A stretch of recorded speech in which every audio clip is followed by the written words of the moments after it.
Salud amigos, tripulantes de nuestra querida, contaminada y única nave espacial. La misma que, desde la última vez que nos vimos por estos medios, ha dado otra vuelta sobre su eje imaginario y, por supuesto, sigue generando acontecimientos en pleno desarrollo. Acontecimientos que hoy nos llevan, para variar, a la muy enrarecida situación que hay en el Medio Oriente y el reacomodo de las zonas de influencia. Cuántas veces hemos tenido que hablar de Siria y de Turquía, que lo hemos marcado siempre como el ángulo oriental de la organización del Tratado del Atlántico Norte, la OTAN, aquello que en la Guerra Fría era lo que tenía que hacer frente al Pacto de Varsovia, dependiente fundamentalmente de Moscú.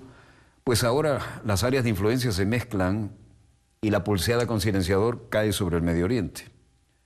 Turquía, el gran cuartel de la OTAN, y cuando no, el drama de Siria, otro hermosísimo país del Medio Oriente que se han empeñado en destruir.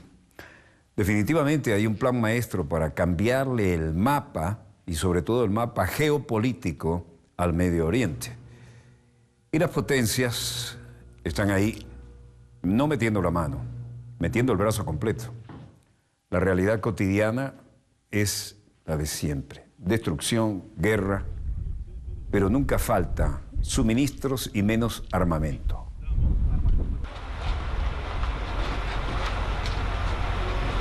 Lo que estamos viendo aquí es el resultado de un bombardeo en Siria y estamos al límite de un alto el fuego. Turquía atacó con artillería a periodistas extranjeros en Siria, es la última información que tenemos. Rusia señaló a Turquía como responsable de un ataque artillero en Siria que dejó heridos a varios periodistas extranjeros. Recuerdan que les dijimos que ya no había respeto por los corresponsales de guerra, ¿no?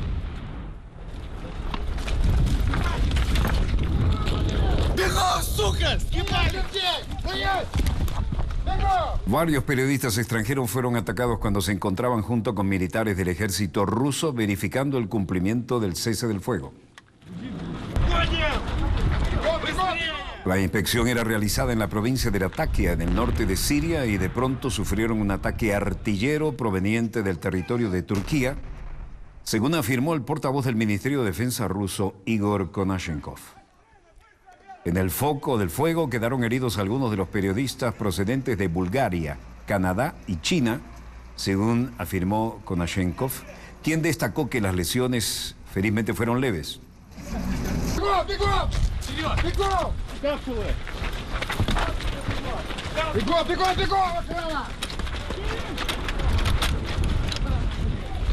Recuerdan que les dije, hay una edad para ser corresponsal de guerra, ¿no? Cuando alguien preguntaba por qué yo no volvía a los frentes de guerra. Esto es lo que ocurre hoy en día. Ni los periodistas son respetados.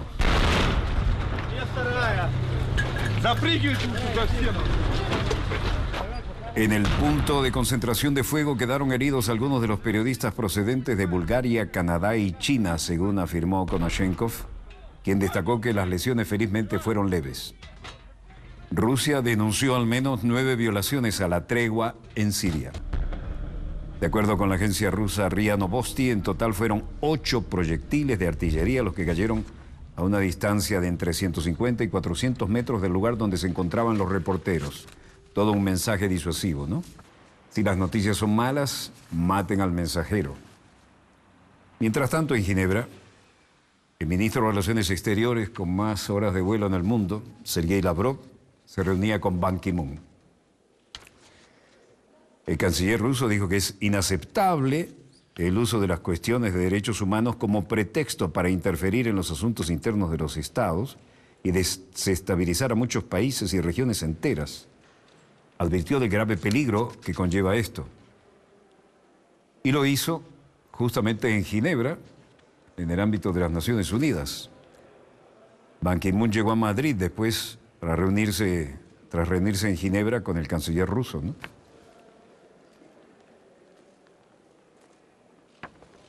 El inefable Ban Ki-moon, antes de partir para España, sostuvo en Ginebra un encuentro con el canciller ruso Sergei Lavrov, en el que ambos reafirmaron la necesidad de acciones urgentes en varios frentes concernientes a Siria.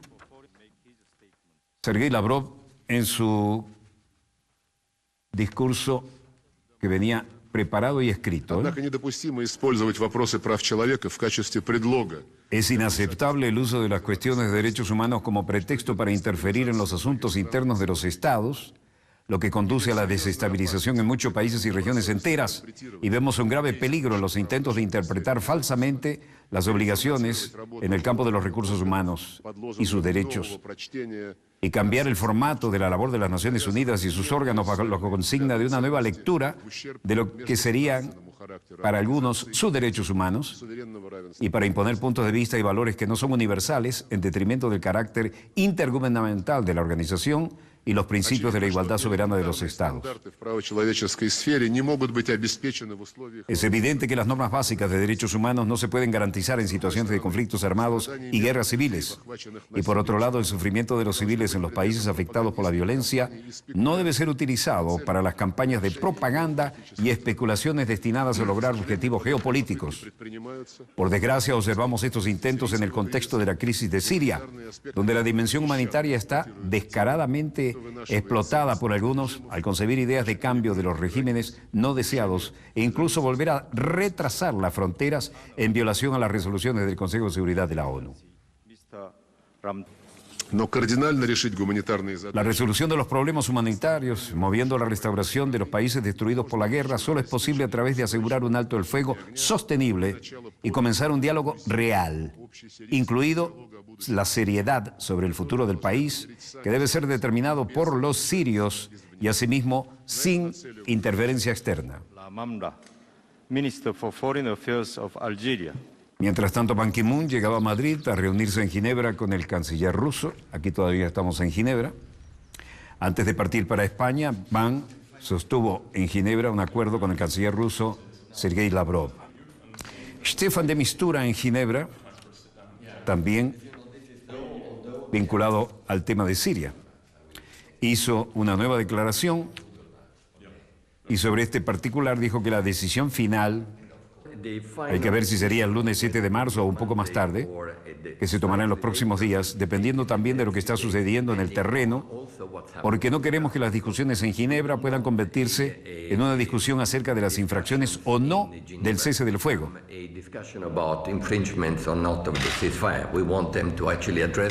Queremos que se aborde en realidad el núcleo del tema. Recuerde, todo esto está destinado a detener la lucha con el fin de tener más ayuda humanitaria.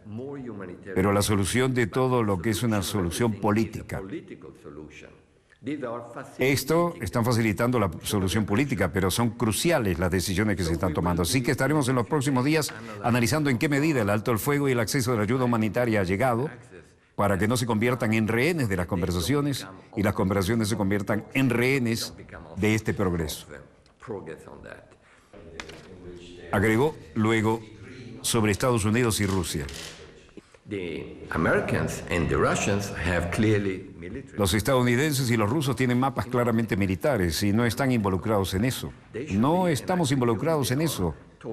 Espero que se puedan comparar las ideas. La idea sería que tengan un mapa común de entendimiento donde Al-Nusra, por ejemplo, sea la que actúe específicamente de acuerdo a la realidad y que el ISIL específicamente haga lo mismo. Este es el aspecto más delicado del alto el fuego o el cese de hostilidades. Y luego agregó, ya que ha habido varios incidentes, fue el punto. Lo más importante cuando hay incidentes, y habrá provocaciones, hay que esperar cómo se respetan los contenidos, se examinan los contenidos, y para que esto no se vuelva epidémico, porque entonces la credibilidad, que es la parte más importante de un alto el fuego, se derrumba, y esto no se puede permitir. Luego se refirió a los prisioneros, y dijo que hay miles de ellos.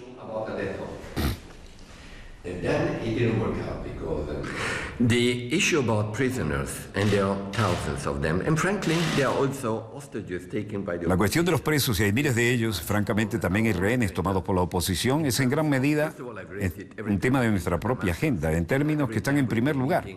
Lo he subido a primer lugar cada vez que he estado en Damasco y cada vez que nos hemos estado reuniendo con personas de la oposición armada.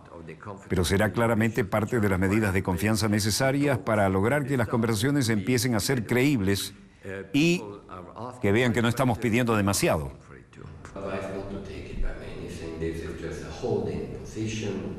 Refiriéndose a desplazados y todos los que estaban en juego ahí, dijeron, ellos quieren volver, ellos no quieren dejar su territorio. El momento creen que tienen la voluntad de Dios.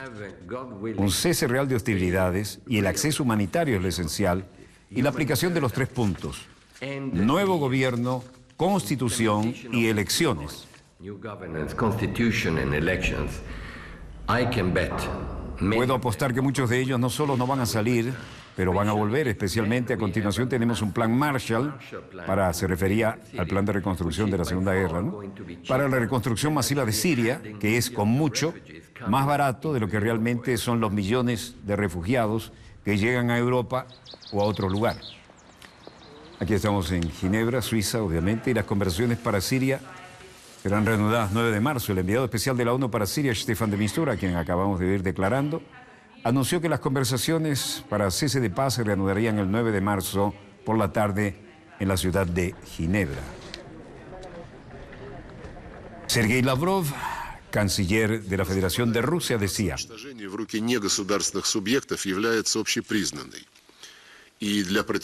la amenaza de armas de destrucción masiva cayendo en manos de actores no estatales es generalmente reconocida. Mucho se ha hecho para contrarrestar esta amenaza, y la aprobación de la resolución 1540 del Consejo de Seguridad de la ONU del año 2004 fue un paso importante en esta dirección. El Convenio Internacional para la Represión de los Actos de Terrorismo Nuclear se celebró por iniciativa de Rusia un año después. Sin embargo, todavía nos enfrentamos a brechas significativas relacionadas, en particular, a la utilización de elementos químicos para fines terroristas. Hoy en día esta amenaza es cada vez de mayor urgencia a la luz de los hechos que se han repetido, no solo de los productos químicos tóxicos industriales, sino también de agentes de guerra química, como los usados por el ISIL y otros grupos terroristas en Siria e Irak, recientemente revelada. Hay un riesgo creciente de crímenes similares en territorio de Libia y Yemen también.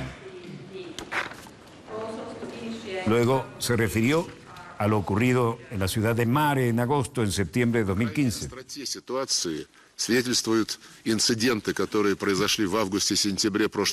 Los accidentes en la ciudad siria de Mare en agosto y septiembre de 2015, cuando, como la Organización para la Prohibición de la Emisión de Armas Químicas ha establecido, los militantes del ISIL utilizaron proyectiles de artillería llenos de agentes de guerra química, mostaza, azufre, dan testimonio de la extrema urgencia de la situación y no dejan ninguna duda sobre el terrorismo químico que está emergiendo como una amenaza no abstracta, sino una grave realidad de nuestro tiempo que puede y debe abordarse a través de un trabajo significativo intensificado a nivel internacional. Lavrov reclama nuevo pacto contra la guerra química por la amenaza del Estado Islámico. Salimos de estas latitudes, nos vamos al Medio Oriente.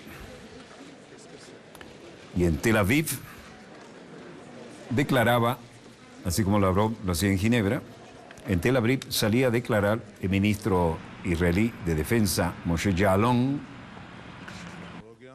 y se refería en un evento internacional a algo que ya había adelantado.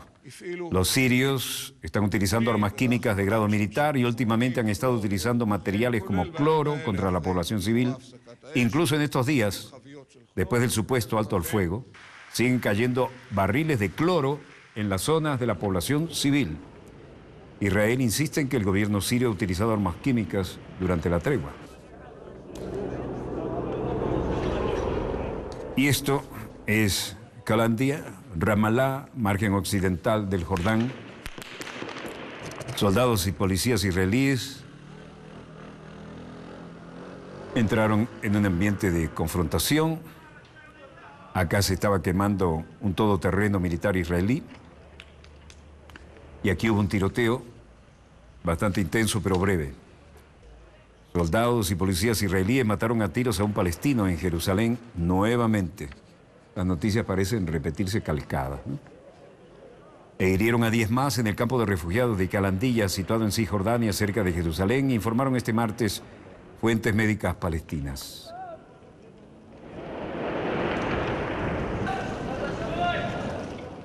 Los territorios palestinos, Jerusalén, Israel, registran una ola de violencia desde el pasado 1 de octubre y han dejado 178 muertos palestinos, 28 israelíes y un estadounidense, además un eritreo y un sudanés, según recuentos de la agencia francesa France Presse. Violentos enfrentamientos después de que un todoterreno con 2 soldados entrara por error en un campo de refugiados palestinos y fue recibido a tiros, pensando que estaban invadiendo. Fawaz es la madre vinculada familiarmente a lesionados palestinos.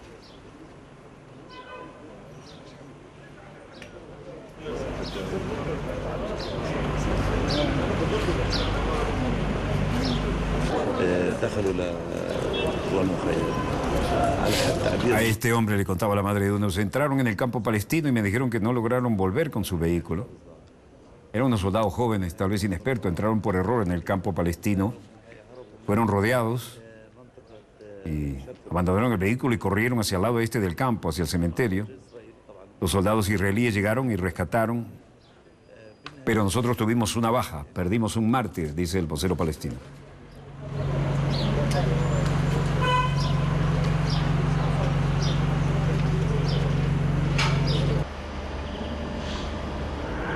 Nuevo clima de tensión, entra un todoterreno israelí por error en un campamento palestino y se arma la de siempre. Esto es una base del ejército israelí en Hatzor.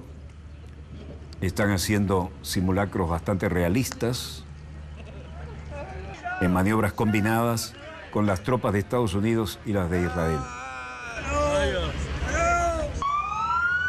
Ahí se imita lo que podría ocurrir después de un ataque y el teniente coronel John Pearson, jefe del cuerpo médico en el plan de operación, muchas cámaras, un ensayo para eventuales confrontaciones.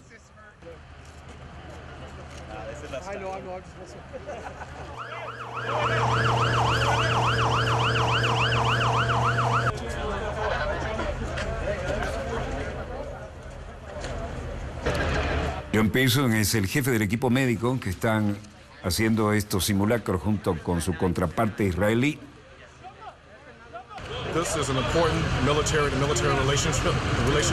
Este es un importante ejercicio coordinado con los israelíes entre Estados Unidos y sus fuerzas militares y es una oportunidad para nosotros para probar cómo los soldados estadounidenses reciben tratamiento médico en situaciones de combate y bajo fuego, y este es un ejercicio bastante realista aquí en Israel.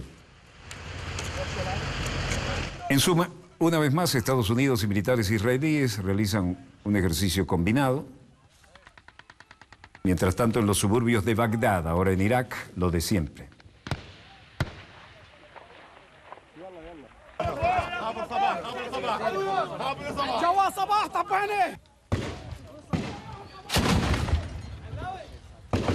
Las fuerzas iraquíes recuperan el control de Abu Ghraib después que el Estado Islámico lanzara un asalto y que la policía, también la policía militarizada, defendiera algunas posiciones este fin de semana. Murieron 24 elementos de las fuerzas de seguridad y retomaron el control del más grande silo de granos. Es decir, aquí se luchaba por una fuente de abastecimiento y por lo visto intentaron destruirlas cuando no pudieron controlarla. Esto fue lo recuperado a los asaltantes. El líder de Ahatib dice, hemos estado luchando aquí por 2 años, luchar con los grupos terroristas de aquí nunca ha sido algo que se haya detenido. Por lo tanto, no estaba sorprendido por este ataque. Por lo que realmente estaba sorprendido son por los informes de prensa y noticias que indican que los militantes habían llegado a Abu Ghraib o que estaban a punto de llegar a Abu Ghraib. Esto es falso. La destrucción, sin embargo, era evidente. El Estado Islámico activa su estrategia para desestabilizar Bagdad y cada vez se acerca más. Este es el lugar de los hechos, la escena de la batalla, y otra ubicación era el silo de granos y la línea defensiva de nuestras tropas que está ahí atrás en el teatro de operaciones. La batalla comenzó al amanecer, se abrió fuego contra nuestras tropas. Consideramos estas áreas como líneas de retaguardia, por lo tanto, no tienen un alto significado, pero ellos trataron de romper nuestras líneas y llegar al otro lado de la carretera a Bagdad.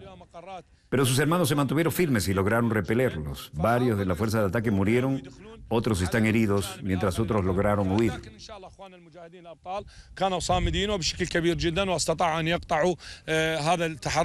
En apenas 24 horas, las huestes del autodenominado Estado Islámico han perpetrado los ataques más sangrientos del año pasado en suelo iraquí, y el funeral del comandante de la milicia chiita se convirtió en un baño de sangre en Mudjadiyya, a unos 80 kilómetros al noreste de Bagdad. Al menos 40 personas perdieron la vida. Y otro medio centenar resultó herido cuando el asaltante activó el chaleco de explosivos que llevaba, otro que se hace volar con su chaleco de explosivos. Según funcionarios de seguridad de la provincia de Diyala, citados por Reuters, los objetivos eran 2 líderes del movimiento Hashid Zahabi. El ataque se aproximó a los comandantes locales de Hashid y detonó el chaleco, asesinando a ambos y a muchos otros, detalló un cargo de la policía. Aquí estamos en Münster, en Alemania. Practican camuflaje. Y estos son combatientes Peshmerga en tren de ser entrenados y practicar cómo camuflarse para pasar desapercibidos en el terreno. Este mayor, cuyo nombre no se dio a conocer, dice: lo que aprendemos aquí no solo nos ayuda en la batalla de Mosul, sino también a todo nuestro ejército en general para combatir a un enemigo. La ayuda de la comunidad internacional ya ha debilitado al Estado Islámico. La ayuda del gobierno alemán en este entrenamiento no tiene comparación. Esperamos aún más apoyo a través incluso de más cursos. Pero esto nos ayuda a luchar contra el enemigo.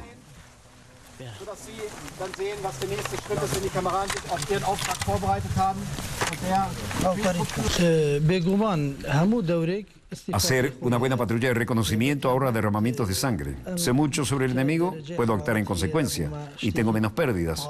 Así puedo conducir mi operación mejor y tener más éxito. En suma, el ejército alemán entrena a los peshmergas kurdos en el campo del norte de Alemania. Se confirma lo que habíamos señalado anteriormente. Nazar dijo que la ayuda de la comunidad internacional se había debilitado al Estado Islámico y agregó que la ayuda de Alemania no tiene parangón con ninguna otra. Esperamos que tengamos aún mucho más apoyo a través de más cursos de entrenamiento para poder luchar mejor contra el enemigo. El reconocimiento del terreno y el entrenamiento ahorra mucha sangre. Si sé mucho sobre el enemigo y cómo puede actuar en consecuencia, tengo también menos pérdidas. O sea, así puedo conducir mejor mi operación y tener más posibilidades de éxito. Esquema del teatro de operaciones ahí, sobre el terreno. El coronel Achenlein dice: en efecto, el reconocimiento ahorra sangre. Si realmente tenemos una inteligencia adecuada que nos brinda datos sobre el enemigo, actuaremos en consecuencia y tendremos menos pérdidas. Los peshmergas aprenden cómo tener la información sobre el enemigo sin radar, sin aviones no tripulados, y evaluarlo para futuras operaciones militares, señaló el ejército alemán en un comunicado relativo a estas maniobras de entrenamiento en plena Alemania. Después del final del curso de 2 semanas, la Bundeswehr espera que el Peshmerga transferirá sus conocimientos a otros combatientes que ya están en Irak.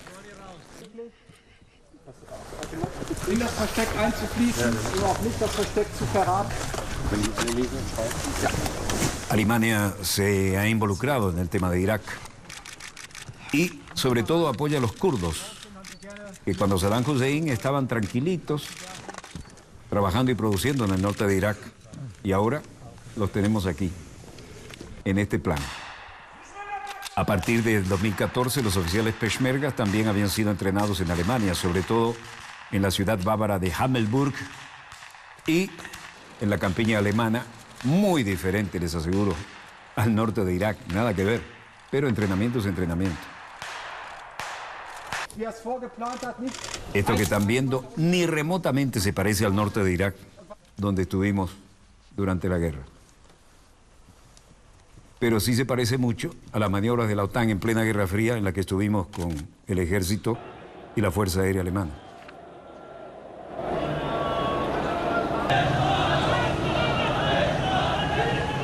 Rawalpindi. Funeral que se transforma en manifestación. Funeral de un ex legislador. Hanif Chaudhry, otro ex legislador, dice: estamos aquí para ofrecer oraciones fúnebres para Mumtaz Quadri. Él era fiel al profeta Mahoma. Y estamos también para protestar contra el gobierno actual, para que puedan sentir en carne propia que colgaron a una persona que era fiel al profeta Mahoma y que era inocente. Miles de simpatizantes ascienden al entierro de un asesino islamista en Pakistán. Para el gobierno un asesino, para sus seguidores un mártir. Así lo dice Mohammad Hanif Chaudhry, ex legislador. Estamos aquí para ofrecer oraciones fúnebres para Mumtaz Quadri, fiel del profeta Mahoma, y para protestar contra el gobierno, para que sienta que colgaron a una persona fiel al profeta Mahoma. Miles y miles de simpatizantes en el entierro del asesino islamista en Pakistán. Asesino para uno, se inmoló en un acto terrorista para otros. Y también miles de agentes desplegados en la capital y en la ciudad vecina de Rawalpindi, principalmente a lo largo del itinerario previsto para el cortejo fúnebre de Mumtaz Quadri. Bueno, como ven, se siguen mezclando las razones políticas y religiosas, y esto parece el ciclo de nunca acabar. Todo el Medio Oriente en ebullición. Y ciertamente estamos muy lejos de suponer que esto tenga alguna salida a la vista. Todo el Medio Oriente está haciendo ebullición. Bueno, la señora Hillary Clinton sigue en campaña. En este momento está otro de sus actos. Vamos a mostrarlo unos 30 segundos, señor director. Don't let anybody tell you we can't make things in America anymore, because we can, we are, and we will. Hace nuevamente el llamamiento a que somos muchos, tenemos el poder, vamos a cambiar a América. Cuando ellos dicen América, americanos somos todos. Hay que reivindicar esto, el gentilicio. América del Norte, América Central, América del Sur. Ellos son parte de América del Norte, pero americanos somos todos. Y Américo Vespucio no era precisamente un yanqui, ¿no? Así que el gentilicio no se lo vamos a regalar. Ellos son estadounidenses. Si quieren decir americanos, americanos somos todos. Ellos son estadounidenses, americanos también. Breve corte y volvemos con más acontecimientos en pleno desarrollo. No se muevan, ya volvemos.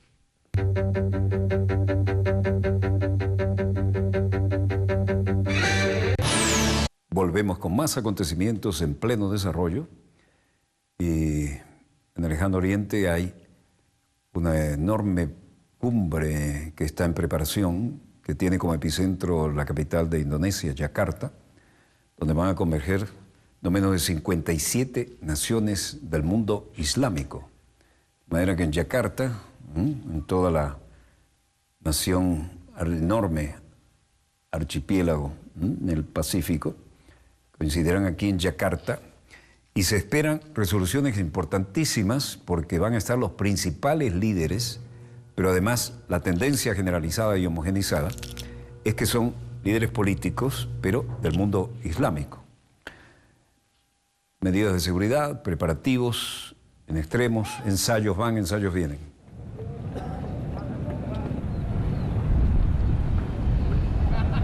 Cumbre de 57 mandatarios islámicos y el jefe del ejército, Gatot Nurmantio, decía: no toleraremos ni cederemos ante ninguna actividad sospechosa que indique condiciones amenazantes.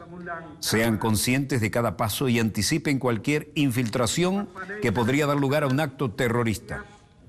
Langkah antisipasi atas segala kemungkinan penyusupan dari manapun datangnya, terutama indikasi terhadap aksi terorisme.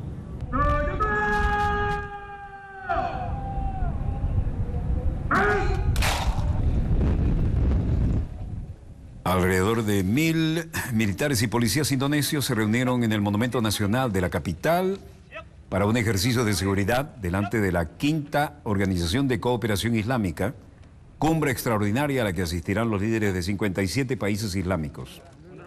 El comandante del ejército de Indonesia, Gatot Mantayo, supervisó las maniobras y dijo que alrededor de 10.150 agentes de seguridad estarán listos para proteger el evento de cualquier intento. Mientras tanto, la situación era seguida por todos los elementos de inteligencia, pero ya ahora estamos en Abbottabad, Pakistán, y esta es una carta significativa. Son documentos de Bin Laden que muestran deseos sobre cómo debe repartirse su herencia y la división de fondos. El ex líder de Al-Qaeda, Osama Bin Laden, delineó en cartas como las que estamos viendo y otros documentos cómo deberían ser divididos al menos 29 millones de dólares de sus fondos y posesiones después de su muerte, y pidió que la mayor parte de ellos fueran utilizados para continuar la lucha de la yihad global. Recuerdan que fue en esta casa donde presuntamente los comandos estadounidenses consiguieron al personaje y le dieron muerte. Hay que creerlo porque hay una sola versión. Una de las cartas, parte de un conjunto de 113 documentos requisados en la incursión de las Fuerzas Especiales estadounidenses en 2011 que culminó con la muerte de Bin Laden, fue descrita por responsables de inteligencia de Estados Unidos como lo que creían que era su última voluntad. Reuters y la cadena de televisión ABC tuvieron acceso exclusivo a los documentos. En un documento, esta es una de las últimas imágenes que había de él, ¿no? Y era un documento escrito a mano. Corea del Norte, otra importante forma de demostrar que no se puede ir a tomarle el pelo a ningún coreano del norte, no aprenden los estadounidenses. Este es un estudiante, Otto Warmbier, estudiante estadounidense en Corea del Norte, desde hace un mes, confesó que durante una rueda de prensa en Pyongyang haber intentado robar un cartel de propaganda política del hotel en el que se hospedaba. De 21 años, de la Universidad de Virginia, reconoció su primera aparición pública tras su detención, que trató de sustraer el rótulo con un eslogan político en una zona reservada para el personal del Hotel Yangdo de la capital. Y luego, cuando vio que el chistecito en Corea del Norte no era aceptable, se quebró y lloró como un niño. El acusado, cuya confesión podría haber sido forzada por las autoridades norcoreanas, dicen algunos, admitió haber actuado a petición de una iglesia protestante metodista de Ohio y también mencionó la implicación eventualmente de alguien del gobierno. Mi objeto era dañar la motivación y la ética del trabajo del pueblo coreano, explicó el estudiante en la confesión divulgada por la agencia estatal, para asegurar que la misión le fue encomendada por una diaconisa de la iglesia en cuestión llamada Sharon Webb. Esta le ofreció un coche usado por valor de $10,000 y prometió darle a su familia $200,000 en caso de que fuera arrestado. La religiosa me dijo que al sustraer este cartelito con la consigna política dañaría la unidad y la motivación del pueblo de Corea del Norte e insultaría al país en nombre de Occidente, confesó Warmbier. Bueno, el detenido se quebró, ahí tiene que confesar lo que sea. Ahora cambiamos y vamos a Seúl, Corea del Sur.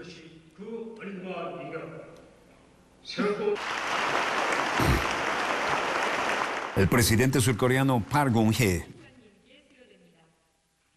hablaba en un evento y afirma que Corea del Sur no cierra la puerta al diálogo con Corea del Norte.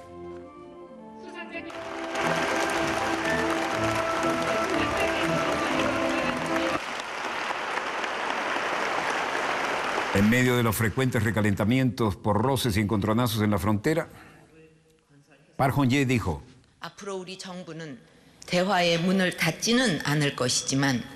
nuestro gobierno no va a cerrar la puerta en el diálogo, pero siempre y cuando el norte no muestre la voluntad de desnuclearizar y se niegue a cambiar la presión de los Estados Unidos, y continuará con el evento en la comunidad internacional.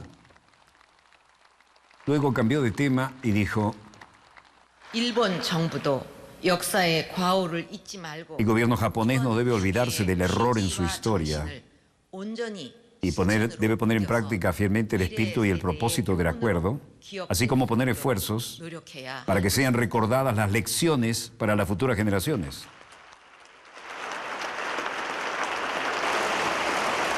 Tanto nosotros como la comunidad internacional seguiremos presionando a Corea del Norte a menos que muestre un compromiso con la desnuclearización, dijo.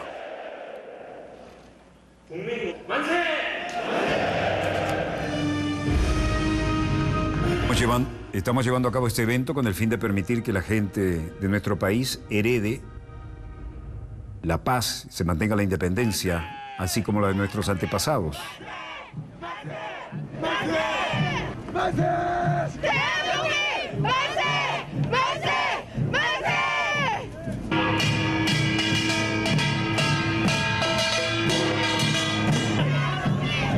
Los sentimientos patrióticos nos hicieron esperar, donde siempre hay tensión y están dispuestos a manifestar como si quisieran no solo demostrar su patriotismo, sino tener un efecto disuasivo.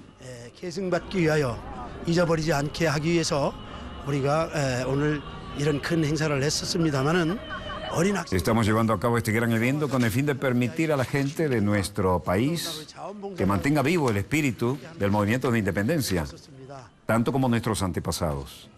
Y fue muy valioso participar en los eventos con los jóvenes estudiantes, ciudadanos y voluntarios.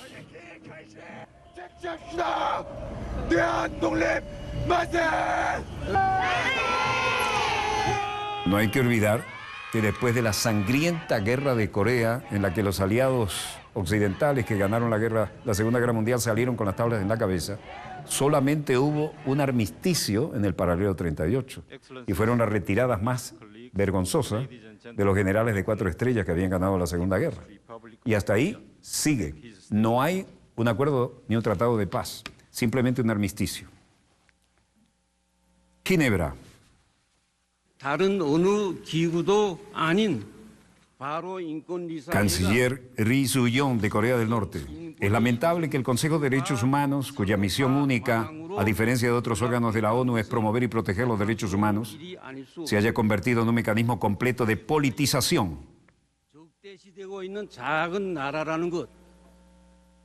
Si el Consejo de Derechos Humanos, que tiene que ser más objetivo e imparcial que cualquier otro organismo de la ONU, se caracteriza por la doble moral, ¿quién tendrá confianza en él en la tierra? 누가 기대를 가질 수 있겠는가 하는 것입니다. 자리를 비롯하여 생활에 필요한 모든 것이 국가에 의하여 전적으로 Y luego dijo, ya no participaremos en las reuniones internacionales 선택성 que van a señalar la situación de los derechos humanos en la República Popular Democrática de Corea, simplemente como mero ataque político. 유엔과 우리 공화국이 그런 회의들에서 우리 공화국을 Cualquier 반대하는 acuerdo que se adopte contra la República Popular Democrática de Corea, es decir, Corea del Norte, en tales sesiones seguirán valiendo nada, pero solo es una prueba de los estándares de parcialidad y de doblez. 남을 것입니다. Sea o no este tipo de resoluciones la que han de ser sometidas a votación, será un asunto nuestro y nunca jamás nos sentiremos obligados a ellos. 말든 개치 않을 것이며 또 그런 것에 절대로 구애되지도 않을 것입니다. Y luego dijo, la única evidencia que desesperadamente usan y se basan en esta campaña despreciable contra la República Democrática de Corea, Corea del Norte, en la práctica de los derechos humanos, son testimonios sin fundamento de los llamados desertores de Corea del Norte. Una serie de organizaciones de la trama criada por Estados Unidos, Japón y Corea del Sur, que hicieron canales secretos de escape a través del cual secuestran y seducen a los criminales a huir del país, ofreciendo más de $5,000 por cada persona que cruza la frontera. 모략단체들이 비밀 탈북 통로를 만들어 놓고 Corea del Norte asegura que no participará más en sesiones centradas en los derechos humanos 또는 그 이상 si es que la ONU se va a dedicar a eso. No participaremos más en las sesiones internacionales centradas en la situación de los derechos humanos. Corea del Norte dijo que son ataques puramente políticos. Mientras tanto, Naciones Unidas sigue siendo el escenario de estos encontronazos y en Beijing, Xu Qingqiao, director general del Departamento de América Latina y el Caribe de los Asuntos del Ministerio de Asuntos Exteriores, se reunía aquí, como podemos ver, con representante de la República Oriental del Uruguay, Luis Almagro, que iba como secretario general de la Organización de Estados Americanos. Ambas partes están dispuestas a llevar a cabo cursos de formación en gestión pública y cooperación en campos como la lucha contra la corrupción, la interconectividad y la educación con los países de América Latina. Luego, el director general del Departamento de América Latina de la Cancillería agregó: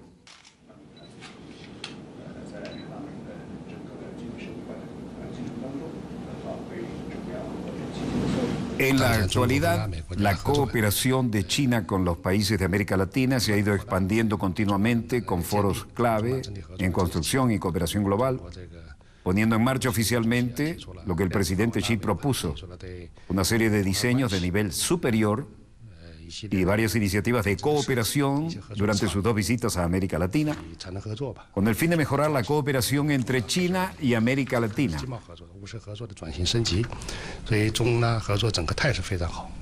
En especial la transformación y mejora de la cooperación económica y comercial y la cooperación pragmática, así como la cooperación que ha ido muy bien en otros aspectos. En este sentido, las relaciones bilaterales entre China y los países de América Latina y la cooperación general de China en los foros y organizaciones regionales de América Latina, incluyendo la OEA, van en paralelo y se refuerzan entre sí. Esta es la situación general. Vínculos de esta nueva forma como secretario general de la OEA. Aquí lo que se busca es que la relación entre China y América Latina vaya mucho más allá del intercambio de materias primas, ¿no? Y Luis Almagro dijo que China es actualmente el primero o segundo socio comercial de casi todos los países latinoamericanos. Moscú. Vladimir Putin. Добрый день, уважаемые коллеги. Прежде всего хочу вас поблагодарить за приглашение. Принять одним из ключевых факторов благоприятного делового... Evento internacional con las cámaras de comercio y dice, entre los factores claves de un clima favorable para los negocios están las fuertes garantías de los derechos, la dignidad y la propiedad de los empresarios y todos los ciudadanos del país. Bueno, hace poco más de un año Putin pidió salvar las reservas del país, ahora en 379.000 millones de moneda extranjera. El tipo de cambio del dólar rublo, que antes era la máxima prioridad económica, tendrían que ser sacrificados con la caída de los precios del petróleo. Sin embargo, el experimento económico refleja su creencia de que el oro y las divisas en el banco son la mejor garantía de la independencia financiera de Rusia. Desde que llegó al gobierno, Putin ha aumentado las reservas y ha pagado la deuda de Rusia, que ahora es una de las más bajas entre las principales economías del mundo. Vladimir Putin reconoció el poder de las reservas en el periodo 2008-2009, cuando sobrevivió la crisis sin pérdidas significativas, dijo Alexei Kudrin, entonces ministro de Hacienda. Estar con una pequeña cantidad de reservas ahora sería difícil, incluso psicológicamente. Vladimir Putin desestimó las llamadas a utilizar fondos del Banco Central para ayudar a reactivar la economía, diciéndole a un grupo empresarial, las reservas de oro y divisas son creadas por el Banco Central para otros fines, no para financiar sus actuales problemas económicos.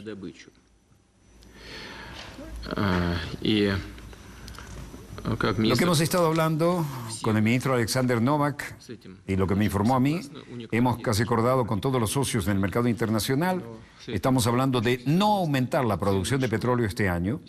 A medida que el ministro me dijo que todos están de acuerdo con esta sugerencia, algunos incluso tienen sugerencias más radicales. Pero todo el mundo está de acuerdo con esto, no aumentar la producción de petróleo a ciencia cierta. El propósito de nuestra reunión y de la reunión de hoy es para que yo pueda personalmente escuchar esto de ustedes. ¿Realmente apoyan esta sugerencia del ministro? На 2016 год, исходя из показателей января текущего года. Ну, разумеется, имеется в виду... La sugerencia, para ser precisos, es mantener el volumen de producción de petróleo en Rusia en el año 2016 en el nivel de enero de este año. Por supuesto, esto implica la media, el promedio de 2016. Madrid, las Cortes, el Congreso de los Diputados, Parlamento Español. Líder del Partido Socialista de España, Partido Socialista Obrero Español, Pedro Sánchez, declaraba hoy, los diputados llegando, entrando a la sala de sesiones, el inefable Rajoy, Podemos, Pablo Iglesias, otros miembros del Parlamento, y del PSOE, Pedro Sánchez. ¿Confía en sumar más apoyos, señor Rivera? Muchas preguntas, pocas respuestas.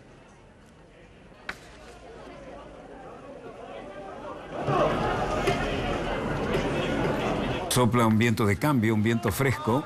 Esperemos que todo sea para bien. El líder socialista Pedro Sánchez pidió diálogo para sumar apoyos y ofreció reformas. Se presentó hoy en el Parlamento con su candidatura a la presidencia del gobierno con una batería de reformas que tienen un marcado eje social, como cabía de esperar, y consciente de la importancia del diálogo para superar la escasez de los apoyos.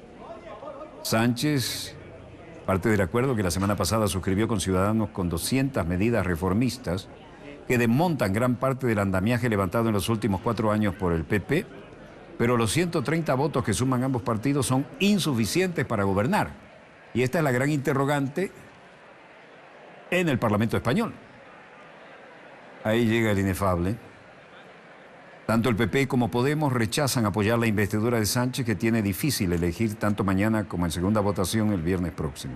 No obstante, hizo guiños a ambas fuerzas, mucho más evidentes en el caso de Podemos, ya que el líder socialista quiere abanderar el cambio progresista al PP. Sánchez tiene otra posibilidad para ser investido 2 días más tarde, y esto solo necesitaría tener más votos a favor que en contra en esta última instancia.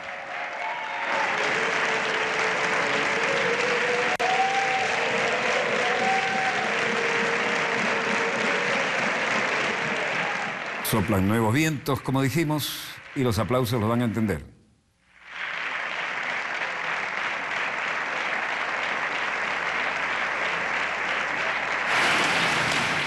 El líder del Partido Socialista de España, Pedro Sánchez.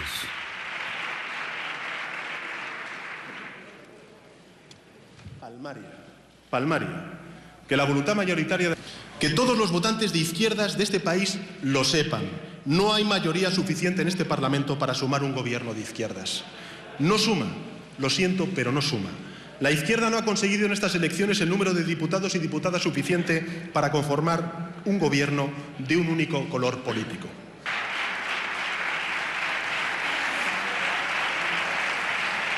Por eso, señorías, defiendo un gobierno del bien común. ¿Por qué no hacemos un gobierno que haga efectivo lo que nos une a la mayoría de los 350 diputados y diputadas que estamos aquí reunidos? ¿Por qué no nos unimos para hacer un gobierno de cambio? ¿Por qué no nos ponemos de acuerdo para aprobar cuantas normas sean posibles para resolver los problemas más acuciantes de los españoles? ¿Por qué no votamos juntos a favor de todo en lo que estamos de acuerdo?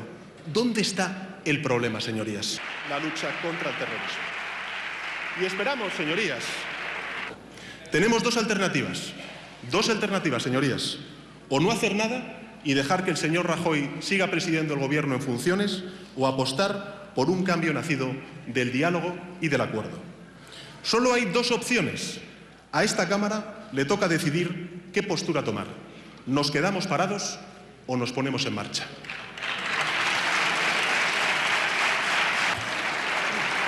Gracias, señor Sánchez Castro.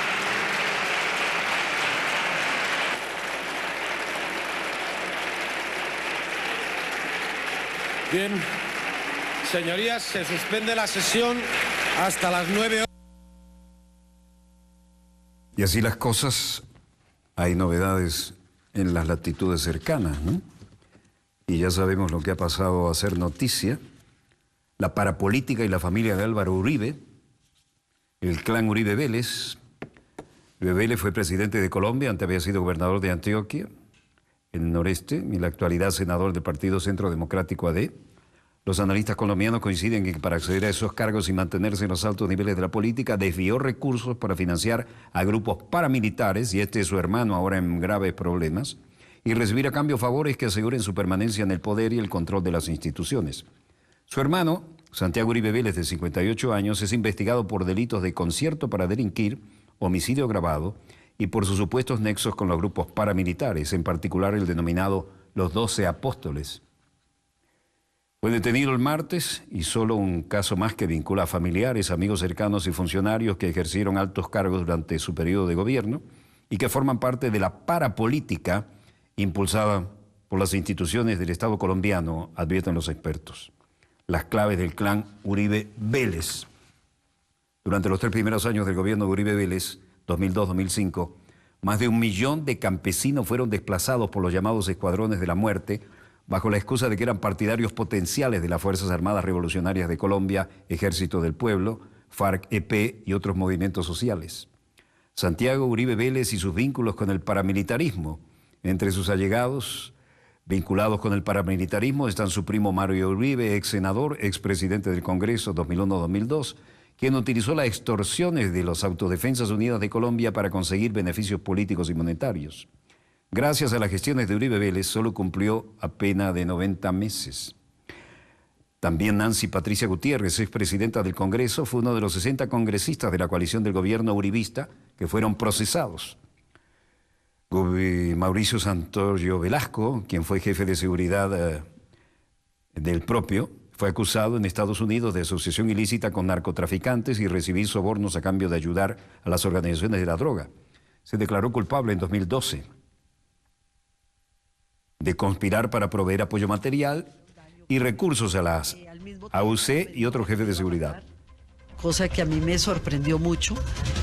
Lo dijo de una manera un poco eufemística, pero finalmente eso fue lo que él planteó, que yo seguiría viva. Investigaciones que, por ejemplo, hizo Olga Alvear, que hizo Verdad Abierta, que es la propia revista Semana, terminan en la captura de Santiago Uribe, que fue uno de los promotores del paramilitarismo en el sur de Córdoba y Antioquia, principalmente con la organización de los 12 apóstoles. Un coronel y diferentes versiones de víctimas vienen a corroborar eso. De hecho, uno de los testigos estrellas hace 4 años fue asesinado en plena cárcel que estaba denunciando esto. Profundamente por las víctimas, por la memoria de Antioquia, por la memoria del país, por el derecho de las víctimas a la justicia, que la familia Uribe responda por sus crímenes, por los desalojos, pero ante todo, por haber roto y corrompido la institucionalidad colombiana. Ese es público, notorio y comunicacional que Álvaro Uribe es el jefe de las bandas paramilitares colombianas. Pero celebramos que se ha investigado cualquier grupo paramilitar, en este caso los 12 apóstoles, y uno de los errores, creo que adrede, que cometieron los gobiernos colombianos en su momento al desmovilizar a los mandos superiores de las paramilitares, es que los cuadros medios y los cuadros bajos quedaron a la deriva. Y esos cuadros medios y cuadros bajos, ¿hacia dónde se fueron? ¿Hacia dónde han venido? Hacia Venezuela. Bueno, no hay ninguna duda de que de alguna manera al fin se van aclarando las verdades que todo el mundo sabía, pero que mucha gente negaba. Y quiero agradecer el envío de un libro espectacular que habla de la resistencia de un pueblo en armas, y se refiere a las fuerzas guerrilleras que han hecho frente a todos estos corruptos en una de las más largas historias que grupo armado resistente alguno haya tenido en América Latina. Y esto dice: si un gobierno usa la fuerza para someter al pueblo, la insurrección se convierte en el más sagrado de sus derechos y también el más indispensable deber. Es un derecho tan universal como la Declaración de la Independencia de los Estados Unidos el 4 de julio de 1776, que plantea el derecho a luchar para que haya un gobierno justo.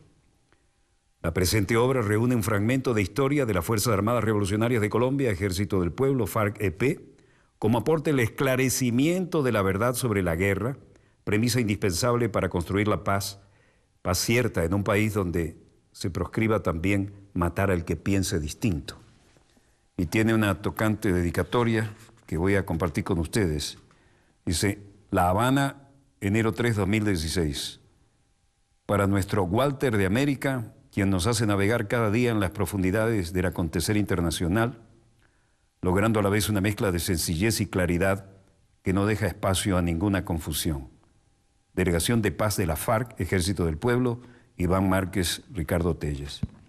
No podía ser más tocante, y prometo que lo que se dice aquí, que es fundamental para entender ese proceso, me lo voy a devorar con verdadero deleite, porque aquí sí está la verdad contra todas las campañas de desinformación. Muchas gracias y los recibo en nombre de todos aquellos que defendemos de una manera u otra en esta trinchera mediática la verdadera interpretación de los acontecimientos en pleno desarrollo. Dicho esto, volveremos mañana, Dios mediante, cuando nuestra querida, contaminada y única nave espacial haya dado otra vuelta sobre su eje imaginario Y estemos aquí, siempre Dios mediante, para contarles la pequeña gran historia de las próximas 24 horas. Donde quiera que se encuentren de ese lado del receptor, muchas gracias por permitirnos estar allí con ustedes. Desde el estudio 3 de Venezolana de Televisión, el canal pionero de la televisión venezolana, finaliza aquí Dossier, el programa decano en todo el hemisferio occidental de la información internacional vía satélite. Les habló Walter Martínez, productor y conductor del mismo. Disponga usted de las cámaras, señor director.